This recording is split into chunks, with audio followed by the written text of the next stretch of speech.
சமையல் திருவிழாவின் நண்பர்கள் மற்றும் குடும்பத்தினருக்கு அன்பான வணக்கங்கள். இன்றைக்கி நம்ம சேனலில் ஸ்பைசி வெஜிடபிள் நூடுல்ஸ் சூப் எப்படி செய்யலாங்கிறத தான் பார்க்க போகிறோம். ஃபஸ்ட்டு அதுக்கு தேவையான பொருட்கள் என்னங்கிறத இப்போ நம்ம பார்த்துடலாம். வெஜிடபிள் நூடுல்ஸ் சூப் செய்கிறதுக்கு சில்லி சாஸ், டொமேட்டோ சாஸ் ரெண்டுமே ஒரு டீஸ்பூன் எடுத்துக்கோங்க. அப்புறம் தனி மிளகாத்தூள், பெப்பர் ஜீரா பவுடர் 1 டீஸ்பூன் எடுத்துக்கோங்க. Butter 1 tablespoon. பட்டர் இல்லைனா அதுக்கு பதிலாக நீங்கள் நார்மல் எண்ணெய் கூட யூஸ் பண்ணிக்கலாம். Ginger garlic paste 2 teaspoon. சோள மாவு 1/2 டேபிள் ஸ்பூன். அப்புறம் இந்த சூப்புக்கு தேவையான அளவு உப்பு. ஒரு பெரிய வெங்காயத்தை எடுத்து குட்டி குட்டியாக கட் பண்ணி வச்சுருக்கிறேன்.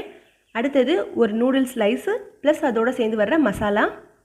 அப்புறம் காய்கறியில் ஒரு சின்ன சைஸ் கேரட்டு, 5 எண்ணம் போல் பீன்ஸு, ஒரு 1/4 கப் முட்டைக்கோஸ் எடுத்து வச்சுக்கோங்க. இதோடு சேர்ந்து உங்களுக்கு பிடிச்ச காய்கறியும் நீங்கள் யூஸ் பண்ணிக்கலாம். ஸோ இவ்வளோ தான் இதுக்கு தேவையான பொருட்கள். வாங்க இதை எப்படி செய்யலாங்கிறத இப்போ நம்ம பார்த்துடலாம்.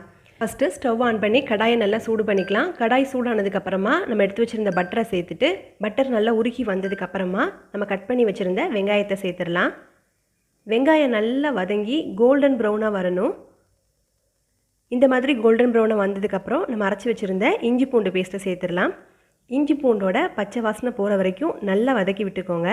இப்போ நம்ம கட் பண்ணி வச்சுருந்த காய்கறியை ஒவ்வொன்றா சேர்த்துடலாம்.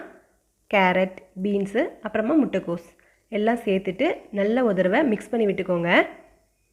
இப்போ இந்த காய்கறி வேகிறதுக்கு தேவையான அளவு உப்பு சேர்த்துடலாம். இதோட கூடவே உங்களுக்கு பிடிச்சிருந்த காய்கறி எதுவாக இருந்தாலும் இதில் நீங்கள் சேர்த்துக்கோங்க. சேர்த்துட்டு இதை நல்ல ஒரு தடவை கிண்டி விட்டுட்டு இதை வேக வைக்கிறதுக்கு ஒரு மூடி போட்டு ஒரு 2 நிமிஷம் போல் வேக வச்சுக்கோங்க. அதே மாதிரி நடுவில் ஒரு தடவை ஓப்பன் பண்ணிவிட்டு காய்கறி எல்லாத்தையும் நல்லா மிக்ஸ் பண்ணி விட்டுக்கோங்க. திரும்பி மூடி வச்சு வேக வச்சுக்கோங்க. காய்கறி நல்லா வெந்ததுக்கு அப்புறமா ஒவ்வொரு மசாலாவாக சேர்த்துடலாம். ஃபஸ்ட்டு சில்லி பவுடர், அப்புறம் சில்லி சாஸ், அதுக்கப்புறம் டொமேட்டோ கெச்சப் சேர்த்துருக்கிறேன். சேர்த்துட்டு எல்லாத்தையும் நல்லா ஒரு தடவை மிக்ஸ் பண்ணி விட்டுக்கோங்க. இதில் சாஸ் ஆப்ஷனல் தாங்க. நல்லா மிக்ஸ் பண்ணி விட்டதுக்கப்புறமா இந்த சூப்புக்கு தேவையான அளவு தண்ணி சேர்த்துக்கோங்க. நான் இன்றைக்கி 1 லிட்டர் அளவு தண்ணி சேர்த்துருக்கிறேன், அதாவது 5 டம்ளர். சூப்னாலே தண்ணி தான் அதில் அதிகமாக இருக்கும். அதோட கூட நம்ம இன்றைக்கி இதில் நூடுல்ஸும் வேக வைக்க போகிறோம். ஸோ அதுக்கும் தண்ணி தேவைப்படும். அதனால் எக்ஸ்ட்ராவாக நீங்கள் 1 டம்ளர் கூட சேர்த்துக்கலாம். இப்போ பாருங்கள், தண்ணி நல்லா கொதித்து வந்துருச்சு. இந்த மாதிரி கொதித்து வந்ததுக்கப்புறமா நம்ம எடுத்து வச்சுருந்த நூடுல்ஸை இதில் சேர்த்துக்கலாம். நூடுல்ஸ் சேர்த்ததுக்கப்புறம் நூடுல்ஸ் வேகிறதுக்கு குறைஞ்சது ஒரு 3லேருந்து 4 நிமிஷம் ஆகும். அதனால் இந்த மாதிரி நல்லா உடச்சி விட்டுட்டு ஒரு மூடி போட்டு வேக வச்சு எடுத்துடலாம். இப்போ பாருங்கள், நூடுல்ஸ் நல்லா வெந்து வந்துருச்சு. இப்போ இந்த ஸ்டேஜில் இந்த நூடுல்ஸோடையே தருவாங்க இல்லையா மசாலா, அதையும் இதில் சேர்த்துட்டு நல்லா ஒரு தடவை மிக்ஸ் பண்ணி விட்டுருவோம். மிக்ஸ் பண்ணதுக்கப்புறமா உங்களுக்கு தண்ணி நிறைய அதிகமாக தெரிஞ்சிச்சு அப்படின்னா நம்ம எடுத்து வச்சுருக்கிற சோள மாவில் கொஞ்சமாக தண்ணி சேர்த்து நல்லா கட்டி இல்லாமல் கரைச்சி இதில் கொஞ்சம் சேர்த்துக்கோங்க. ரொம்பையும் சேர்த்துட்டோம் அப்படின்னா ரொம்ப கட்டியாயிரும். அதனால் கொஞ்சமாக சேர்த்துட்டு நல்லா இந்த மாதிரி கிண்டி விட்டுக்கோங்க. இப்போ பாருங்கள், நம்ம கார்ன்ஃப்ளவர் மாவு சேர்த்த உடனே இது நல்லா கெட்டியாக ஆரம்பிச்சிருச்சு.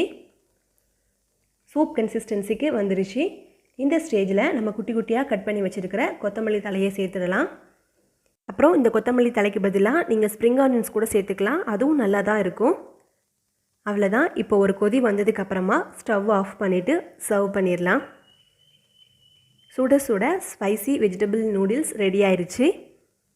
சர்வ் பண்ணுறதுக்கு முன்னால் இன்னும் நல்லா காரமாக சாப்பிடணும் அப்படின்னா ஃப்ரெஷ்ஷாக அரைச்சி வச்சுருக்கிற பெப்பர் ஜீரா பவுடரையும் சேர்த்துட்டோம் அப்படின்னா இன்னும் நல்லா ஸ்பைஸியாக இருக்கும். அவ்வளோதாங்க, சுட சுட வெஜிடபிள் நூடுல்ஸ் சூப் ரெடி ஆயிடுச்சு. உங்களுக்கு இந்த ரெசிபி பிடிச்சிருந்துச்சுன்னா லைக் பண்ணுங்கள், உங்கள் ஃப்ரெண்ட்ஸ் கூட ஷேர் பண்ணிக்கோங்க. நீங்களும் வீட்டில் செஞ்சு பார்த்துட்டு எப்படி இருந்ததுங்கிறத கமெண்ட் செக்ஷனில் சொல்லுங்கள்.